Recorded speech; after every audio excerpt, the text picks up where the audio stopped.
NPM 186900010.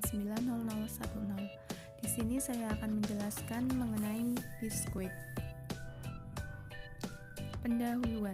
Biskuit merupakan produk yang berukuran tipis yang diperoleh dengan memanggang adonan dari tepung terigu dengan penambahan bahan makanan lain atau tanpa penambahan bahan tambahan makanan yang diizinkan.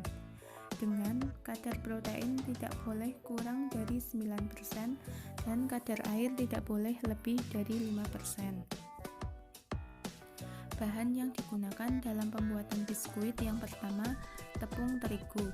Tepung terigu merupakan bahan utama dalam pembuatan biskuit. Yang kedua yaitu tepung tapioka.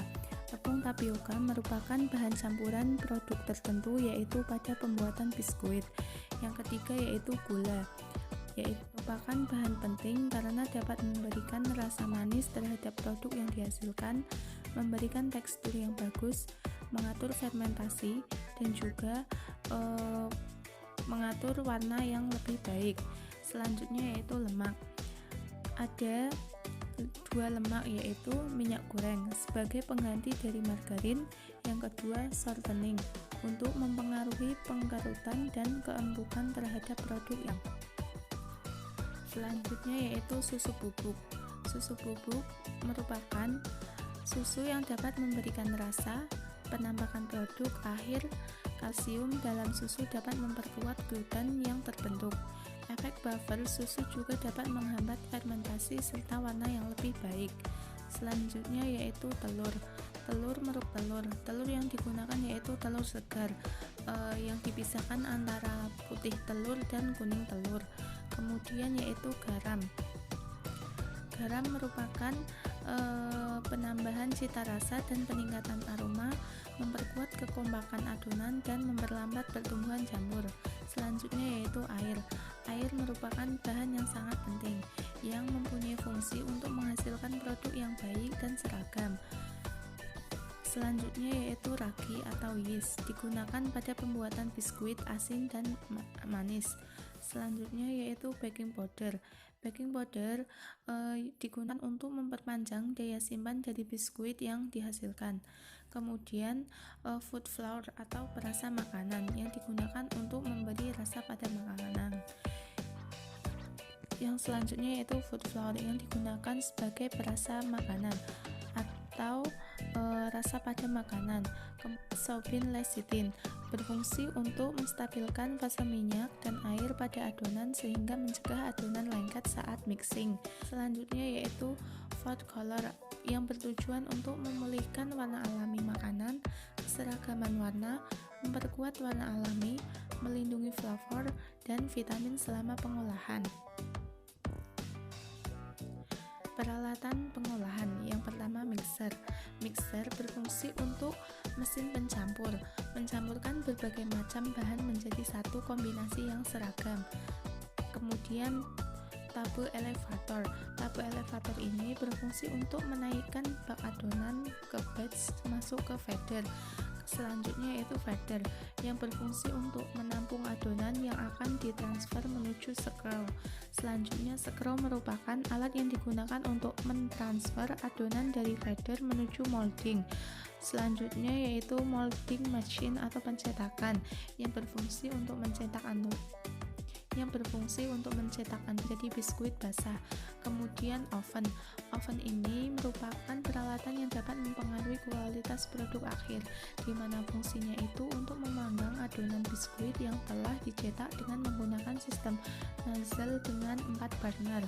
Selanjutnya yaitu cooling machine, digunakan untuk menurunkan suhu biskuit setelah keluar dari mesin oven. Alat selanjutnya yaitu stacking machine line 100, digunakan untuk mentransfer dan memisahkan biskuit yang rusak atau tidak. Alat selanjutnya yaitu conveyor packing machine yang digunakan untuk mentransfer biskuit yang sudah ditata ke mesin packing. Alat selanjutnya yaitu packing machine yang digunakan untuk pengemas biskuit untuk melindungi biskuit dari kerusakan dan kemungkinan tercemar. Alat yang terakhir yaitu wrapping yang digunakan untuk merekatkan tutup karton. Pengolahan Pengolahan biskuit. Yang pertama yaitu persiapan bahan. Bahan yang sudah disiapkan kemudian dilakukan proses pencampuran atau mixing. Selanjutnya yaitu pembentukan lembaran. Pembentukan lembaran ini dilakukan tidak ke semua biskuit. Selanjutnya pemotongan atau pengeprasan. Kemudian pelapisan. Setelah itu pencetakan yang dilakukan selama 15 menit.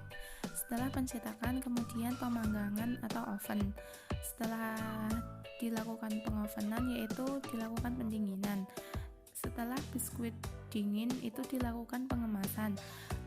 Pada pengemasan ini digunakan kemasan plastik atau kaleng.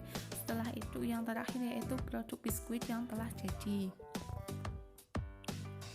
Pengemasan dan penyimpanan. Pengemasan ini bertujuan untuk melindungi biskuit dari kemungkinan tercemar atau rusak karena debu dan menarik perhatian konsumen.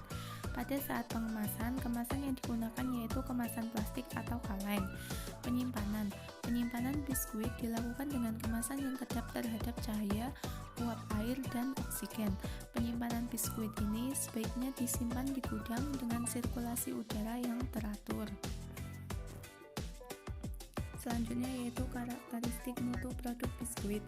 Karakteristik pada kadar air maksimal 5%, kadar protein minimal 9%, kadar lemak minimal 9,5%, kadar pati minimal 70%, kadar abu maksimal 1,5%, logam berbahaya negatif, kadar serat maksimal 0,5%, TAO standar mutunya normal, jenis tepungnya itu tepung terigu, nilai kalori minimal 400. Pengendalian mutu dan keamanan pangan HACCP biskuit. Yang pertama yaitu membentuk tim HACCP, yang kedua mendeskripsikan produk, yang ketiga mengidentifikasi tujuan penggunaan, yang keempat menyusun diagram alir, yang kelima verifikasi diagram alir di lapangan, selanjutnya yaitu analisis bahaya, kemudian penentuan CCP dan pengendalian bahaya, selanjutnya penetapan batas kritis, kemudian penetapan sistem monitoring untuk setiap CCP, selanjutnya yaitu penetapan tindakan koreksi, kemudian penetapan prosedur verifikasi sistem HACCP, dan penyimpanan catatan dan dokumen. Pemasaran. Kegiatan untuk mempromosikan suatu produk biskuit atau aktivitas dan memproses, menciptakan, mengomunikasikan, dan mempertukarkan tawaran yang bernilai bagi mitra dan baik masyarakat umum. Pemasaran produk biskuit ini dipasarkan di seluruh Indonesia, baik warung, toko, supermarket, atau yang lainnya. Sekian penjelasan dari saya, kurang lebihnya mohon maaf. Terima kasih. Wassalamualaikum warahmatullahi wabarakatuh.